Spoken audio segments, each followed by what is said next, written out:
Hi, welcome back. Glad you could join us today. I thought today we'd just do a painting. It's a lot of fun, very simple, and I think you'll enjoy it. So let's start out and have them run all the colors across the screen that you need to paint along with us at home, and they'll come across right about there. While they're doing that, let me show you what we got going up here. Today, I've taken contact paper and I've cut an oval out.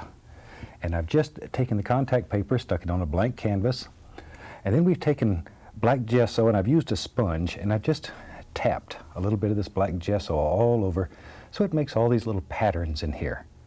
We've allowed that to dry completely, and then on top of that I'm adding a mixture now of alizarin crimson and sap green. We mix those together in about equal parts to make a gorgeous brown color, which is very transparent. And we're going to cover the entire canvas with this mixture of alizarin crimson and sap green, just like so. Oh, I think I forgot to mention, we did put a little bit of liquid clear on the black canvas just to make it nice and slick. It sure makes putting the paint on much easier. So we had the black gesso, then a little liquid clear, and then this mixture of crimson and sap green. And all we're looking for is just a nice, thin, even coat. The reason we put the liquid clear on here before we put the color on is because it will allow us to put a very thin, almost like a glaze on there, very thin coat of paint. I don't want a lot of color on the canvas, just a small amount. So that's the only reason. And that easy, we have it all finished. Now then, let me wash the old brush.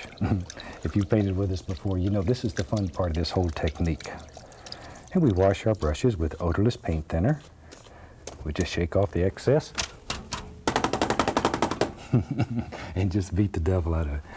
All right, now that we got a nice clean brush, let's start out today, and I'm going to take a little bit of titanium white, just a little white, like so. Put some on the 2-inch brush. Be right back. Get a little touch of the Indian yellow.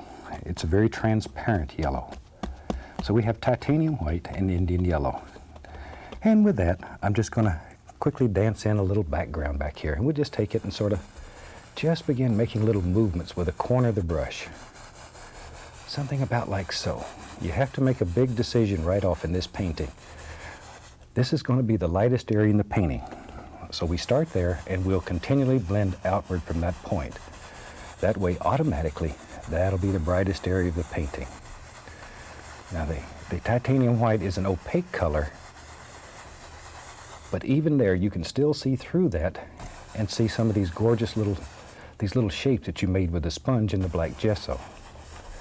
Now I normally use a natural sponge. It seems to have better shapes. They're more varied than a man-made sponge. So you can pick those up at any art store, or if you happen to be in Tarpon Springs, you can stop by and pick one up right off the boats there. But most of us will get one at the art store. But a natural sponge, once again, has much nicer shapes to it. There. Now then you can do this as many times as you want to achieve a desired lightness in here. I'm going to wash the brush. Actually, I just like to wash the brush. And I'm going to do that again. I want to make it a little bit brighter than it is. I just really like to get the cameraman over. He gives me a hard time sometimes. All right. Go right back into what you determined was your light area and start there and work outward. Always start in that light area and work outward. There. Just adding a little more paint to the brush. And I'm just spinning the brush using just the corner to make all kinds of little shapes. There we go. And they don't mean much at this point, but later on they'll come out to be gorgeous little things that are in the far distant back part of your painting. This is a very simple painting. This one I would recommend if it's your first or second painting. This is a good one. This is a good one when you're first starting. And this contact paper works very well. Since we've introduced the use of contact paper, it's almost become a standard now in the art industry. We see painters all over the country who are using contact paper to make all kinds of shapes, to make little cutouts that they put in their paintings. So give it a try. When I first started, I used to use frisket paper, which airbrush artists use. But it was very expensive and it didn't stick very well. So that's the reason we went to contact paper. It's ready available. You can find it in any grocery store or hardware store. And it sticks better. All right, today Let's have some fun with the old oval brush.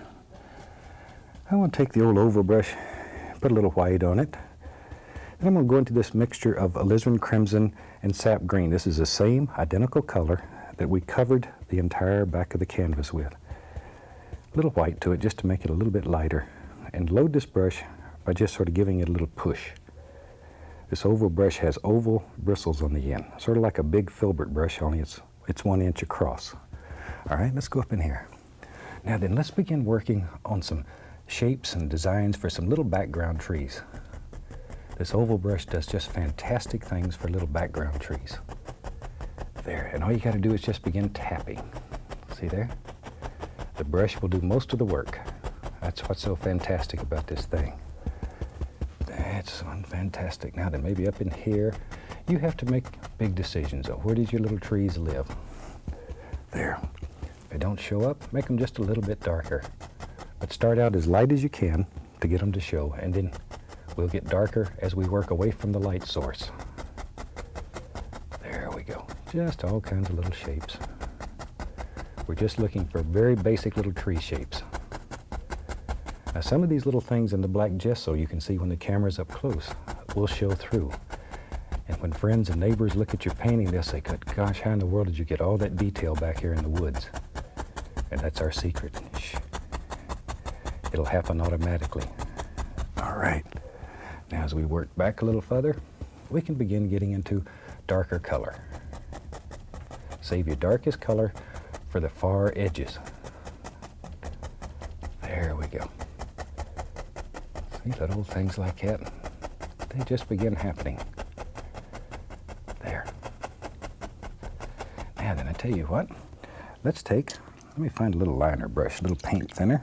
Let's put a few little indications of some branches and stems and trunks and limbs and all those things that live in a tree.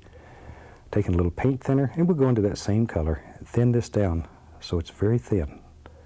Not quite ink consistency, but pretty close.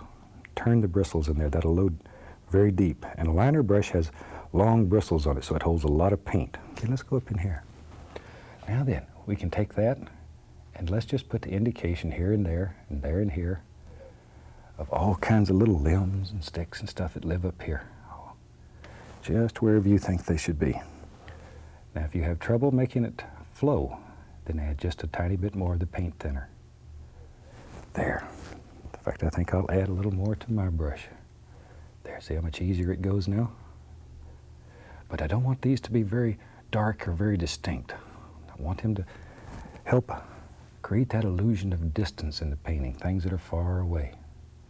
They're almost the same color as the background, just barely can see them.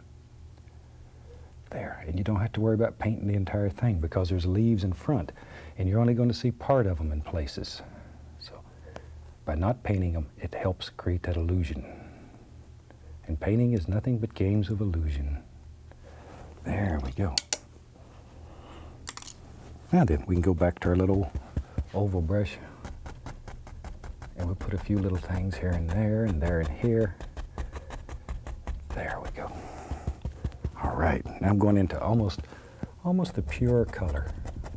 Time to start getting very dark as we work out here on the edges. The dark edges will help force the eye to go to the center of this painting. When people look at your painting, then they'll see this bright area. So you make very dark edges here. There, I'm into solid dark color now. Very dark. I want this to really get dark in here because this is going to end up being some deep, dark shadows where all my little creatures live. Little bunny rabbits and squirrels. They all live back in here. They just have a good time. So they need a place to hide. Now then, maybe up in here. Yep. I'm going to just drop in a few more. Wherever you think they should live. Isn't this oval brush neat? There. If you've ever had trouble making tree limbs and branches and all the gorgeous little hangy down things, this is the brush you've been looking for. There. Because it'll do it just about automatically. There we go. Maybe there's a big old limb lives right there. I don't know. It's your world. You make these big decisions wherever you want them. All kinds of little things live in our world. I'm going to go back to some that has a little white in it, so it's a little bit lighter. Now, one a little darker than that, so it didn't show up. So there, exactly. See there? You can just put all kinds of things. But already, this should begin having a lot of depth in it just because of the difference in value or tone of the color. See, it's very light back here. It gets darker, darker, darker. There. And we'll go back to our little liner brush. And we'll take some more of that color, a little bit of paint thinner. And let's just go right up in here. And let's put in another little tree trunk or two. You sort of look at your shapes now and you decide where there's a tree living. And in our world, yep, you're right. There lives one right there. Right there.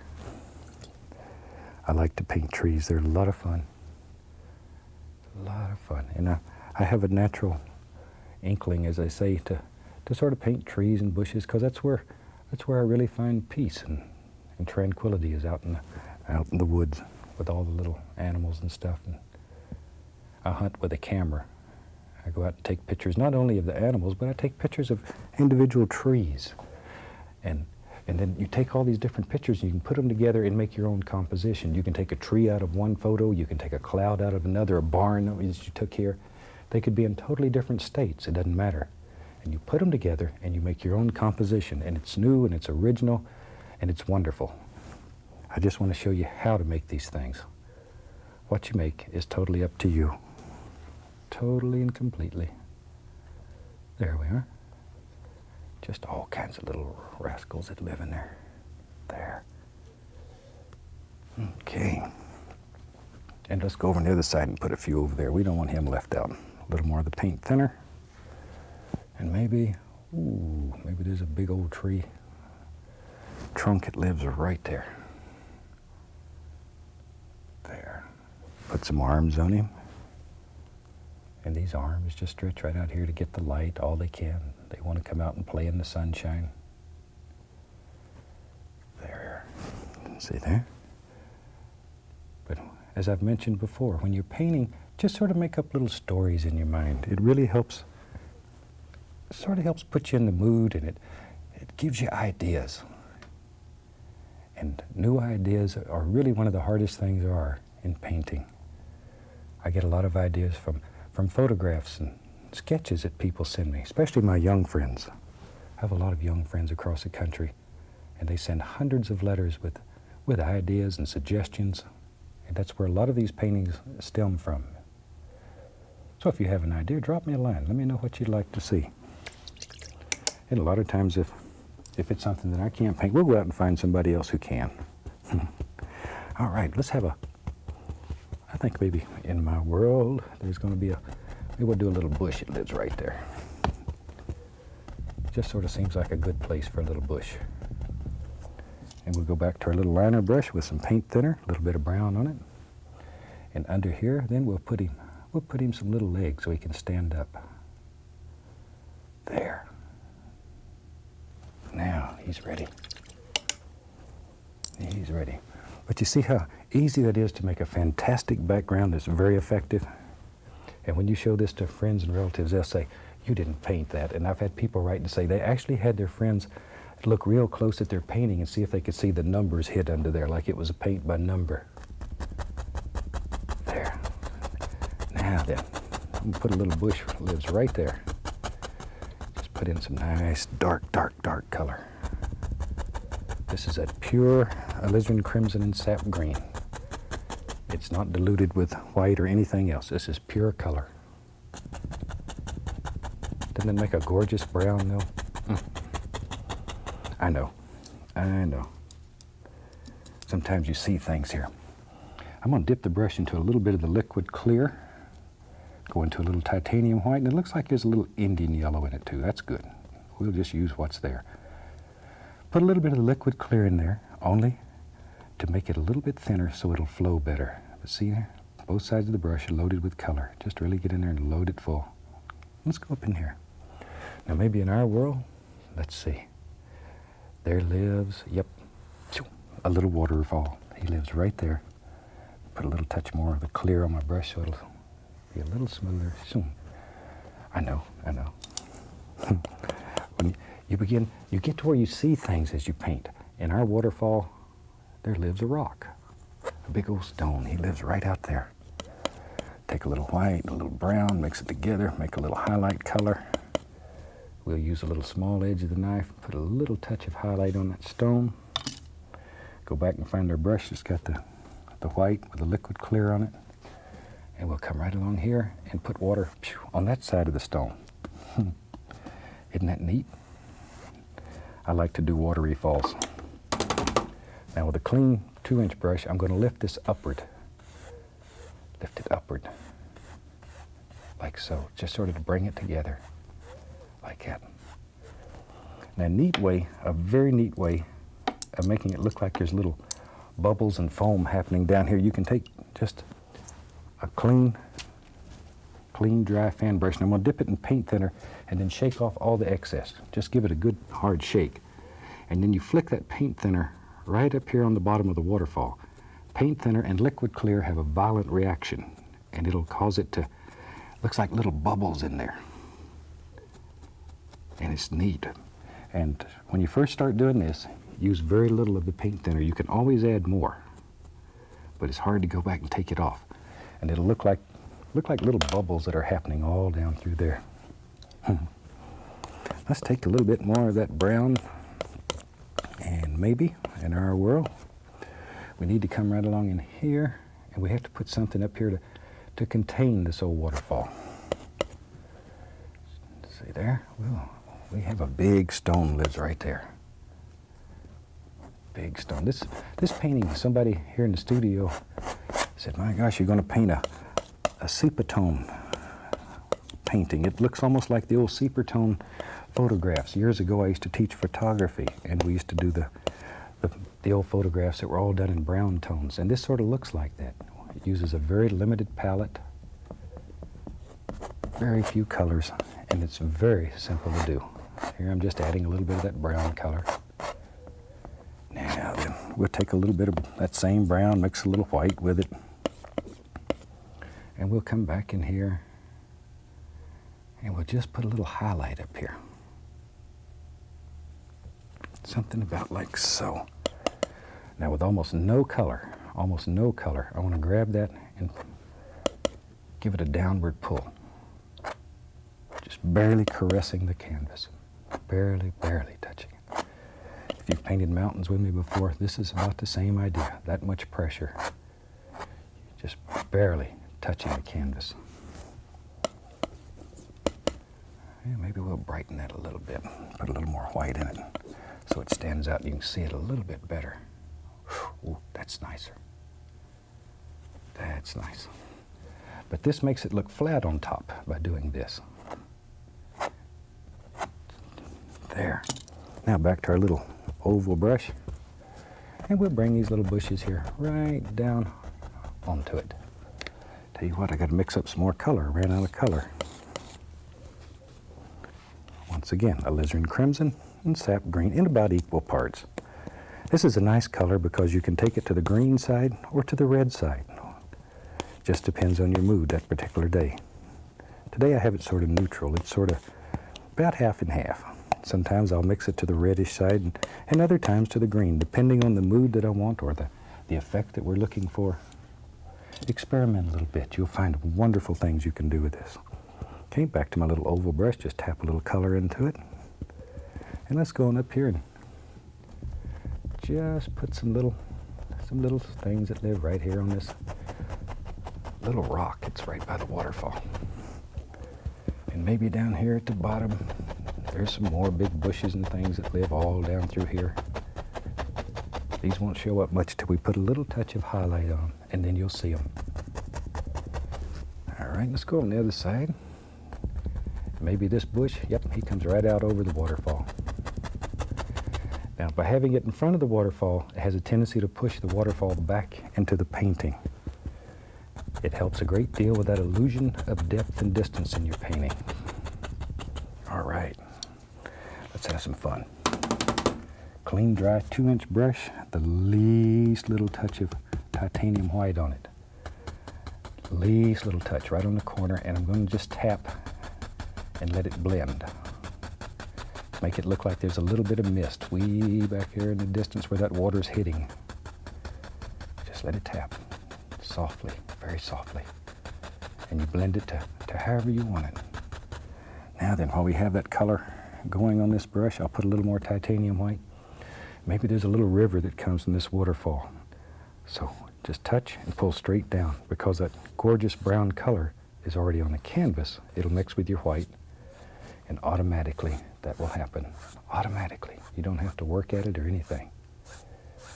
And I'm lazy. I look for easy ways to do things. Okay, and we can just tap that together a little bit right in there. Something about like so. So we can't tell where the mist stops and the reflections start. There. Sometimes little misty things will float all up in here. Just use your imagination. A little sparkler right there, just to make it sparkle. Now then. All right.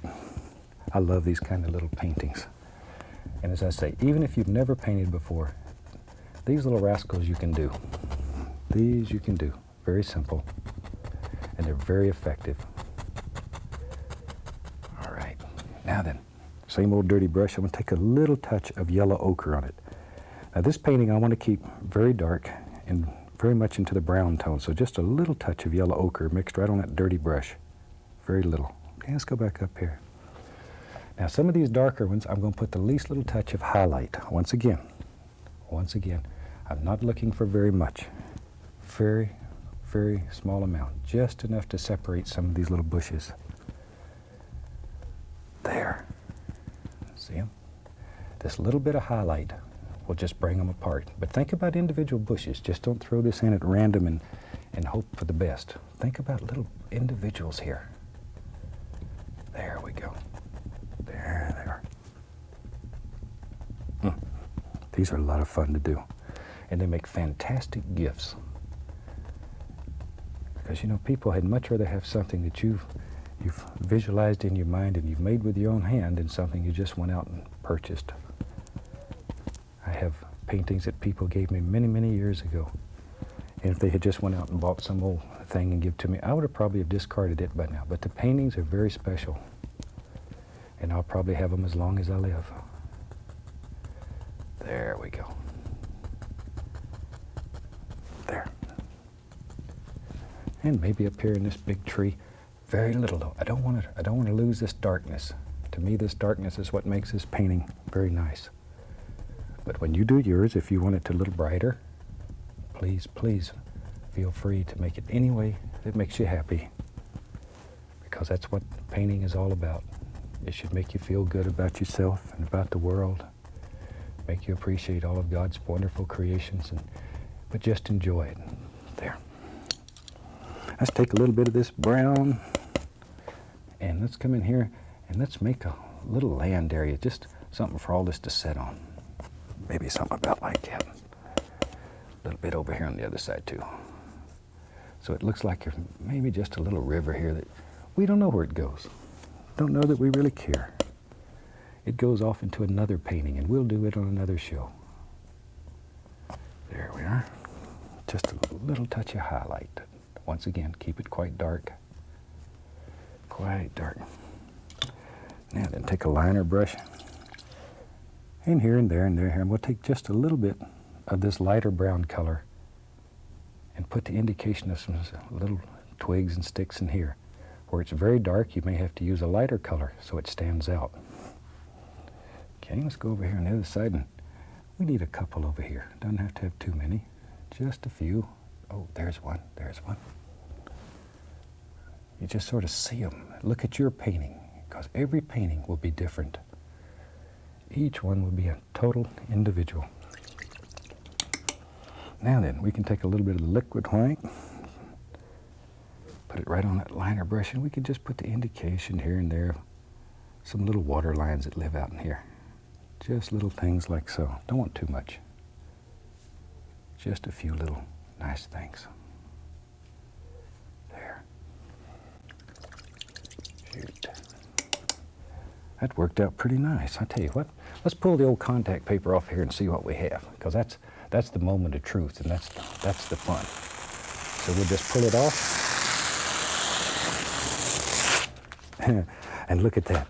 Isn't that a gorgeous little painting? And then you can just take it and you can look around and see if there's any area that you need to add a few little things. I think there would be a couple little sticks and twigs right in here. Because in the woods you always have all these little critters that live in there. And it creates that illusion of depth in your painting, and people will think you've worked for many hours putting all this detail in. Shh, that's our secret. That's our secret. All right. Let's see here. Sometimes I like to grab a little of this and pull it over so it looks like old roots and stuff that are just sort of hanging over the bank. Take a little of that, because they're always there. Just let them hang down, just a few here and there. I tell you what, I think we have a finished painting here. I'm going to take a little bit of the, since I don't have bright red, I'll use a little crimson today, thin the paint down like ink. I think we're ready to sign this one. Let's come right up in here. Hope you can see that. It's very dark. And we'll just put a little signature on there.